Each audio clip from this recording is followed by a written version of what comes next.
Wild Willie here. Thought I dried up on you. Times are tough,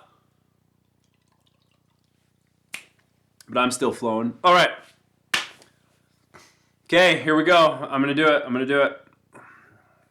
If I piss you off in the first minute of this video, I ask that you continue to listen to the video for the explanation. Okay, the truth about manifesting and how reincarnation works.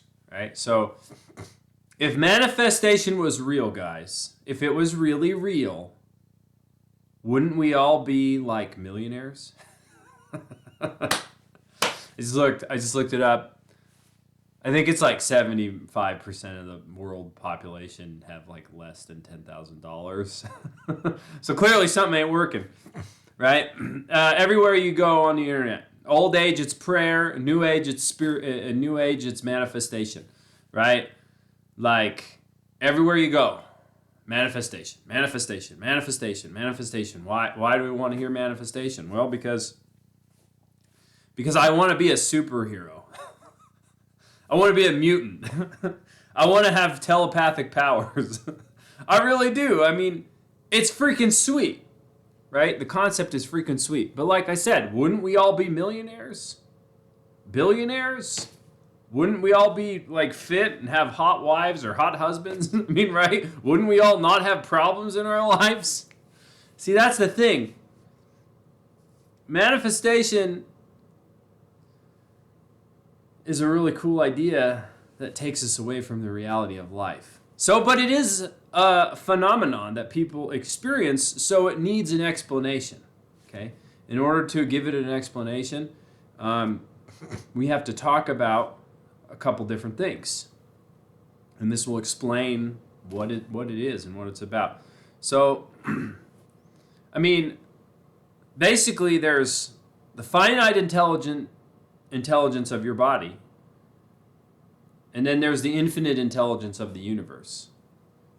Now, the infinite intelligence of the universe exists in this body. So I have my finite intelligence, and then I have my infinite intelligence, right? Now, the spiritual path over the life and over the lives is one where we are allowing the infinite intelligence to overtake our form intelligence. Okay? It's kind of like in that movie, the third Matrix movie, where Agent Smith and Neo are like fighting in the pit. And in order for Neo to like beat Agent Smith and like win the war, he has to allow Agent Smith to put his hand into him, and then Neo has to become an Agent Smith. And then the robots die. So in the movie, you know, the machines are bad, Agent Smith's bad, Neo's good. But it actually, Agent Smith is a metaphor for infinite intelligence, because the machines, you know, they know everything, clearly. And then Neo is a metaphor for finite human intelligence. So this is suggesting, in this movie, in the life, the degree to which we allow the infinite intelligence to overtake our forms and overtake our finite intelligence is the measure of our spiritual progression. So when I was born, I was given a genetic and an energetic donation from my parents. I chose my parents. I chose my parents. The infinite intelligence chose my parents. It chose this form. It chose every circumstance, every factor. It chose for the specific reason of continuing the work it did in the life before. Because before this infinite intelligence that came into this body when I was born, right? Before it came into this body, to inhabit this body, it existed in another body. And it worked in that body to overtake the finite form, the finite intelligence of that form it was in. And wherever it left off is where it continued in this form. So I existed, some part of me existed before I came in this body, in a different body. Because the purpose of this life is to allow the infinite intelligence of the universe to overtake the finite intelligence of all forms. So I existed in another form, in another body, before this body existed. And I did not completely, the infinite intelligence in that body did not completely overtake the finite intelligence of that form, of that body. So when that form died, the infinite intelligence went back to the infinite. It assessed how far it got and what it needed to do again, what it needed to work on. So it chose a new body with all the factors, all this, because infinite intelligence knows everything. It's not linear. Like finite intelligence is linear. That's why the human mind can't understand infinity, can't understand like psychicness. It can't understand certain concepts that are outside of linear time because it's finite. But the infinite knowledge knows all that stuff. So, and when it's not trapped in a form, you watch the near-death experience videos. I mean, you hear it all, right? So it goes, it reassesses, and then it chooses a specific situation somewhere in the world because it knows everything. And it's all in everybody, right? And it inhabits that form with the purpose of continuing the work of overtaking the finite intelligence of form, right? So, in a sense, my life has all been pre-chosen, predestined, predetermined, right? So, when I get to a certain situation in my life and I'm feeling like I want something to happen, or, there's something, whatever, and then it happens, I didn't necessarily bend the will of the universe to conform to my own will of my finite form. No, I'm intuiting part of my life path. I'm intuiting a part of my life path that's going to happen. And yeah, I want it because, of course, I want to continue on my life path. And I want to continue progressing. And so the finite intelligence says, oh, I conjured it out of thin air. But infinite intelligence actually says, no, this is part of your life path. You've gotten to the stage or you've gotten to the level where this part or this thing is going to happen in your life path. And if you're aware enough and if you're living clean enough, you can intuit that, you can sense that, and there's going to be some harmony in that you want it to happen. Yeah, because you predetermined it was going to happen. You chose it before you got here because it was part of the lessons that you wanted to learn that you weren't able to learn in the previous form you were in. And then it happens. Of course it happens. And it will always happen if it's in line with your life path that's going to take you to infinite intelligence. Like,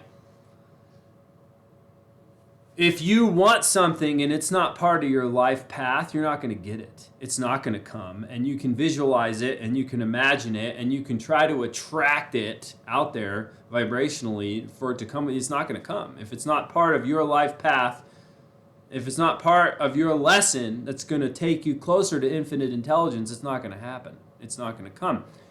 If you do want it, and it is on your life path, and it's at the time, it's in the right time for you to have it, then it will come.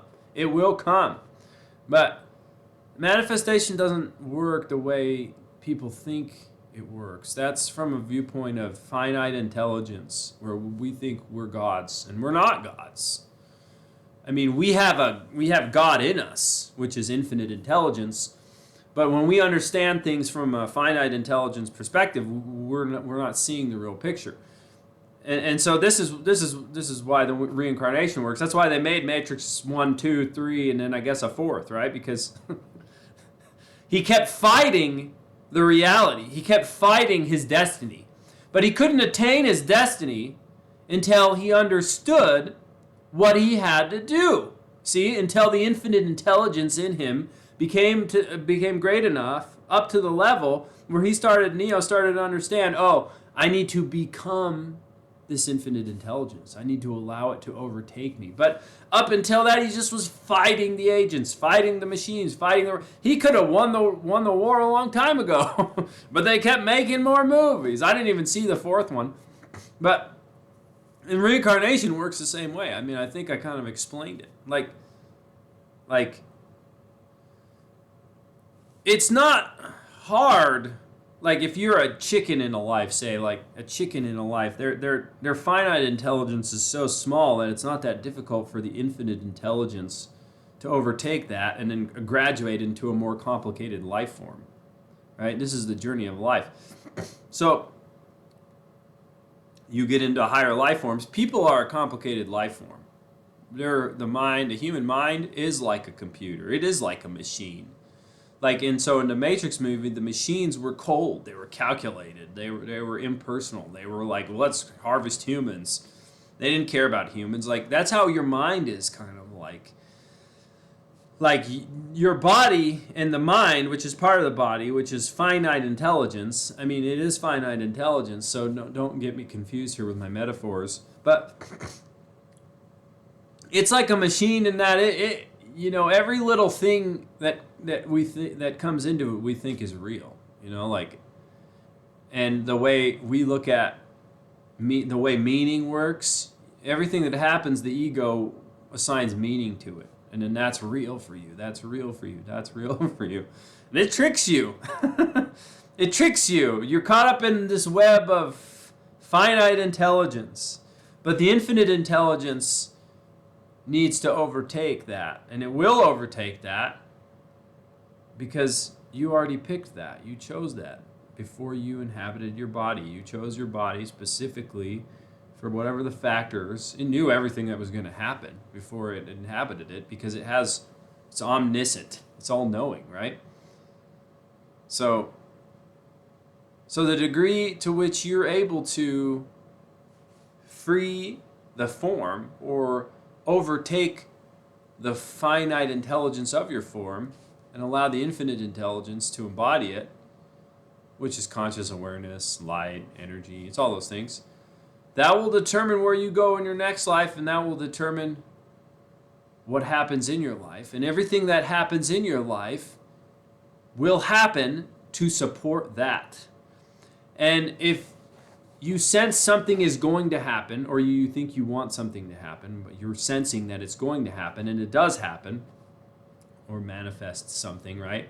It's because you're intuiting a part of your life plan that's going to happen in your immediate future for the purpose of bringing about infinite intelligence to overtake the finite intelligence of your form.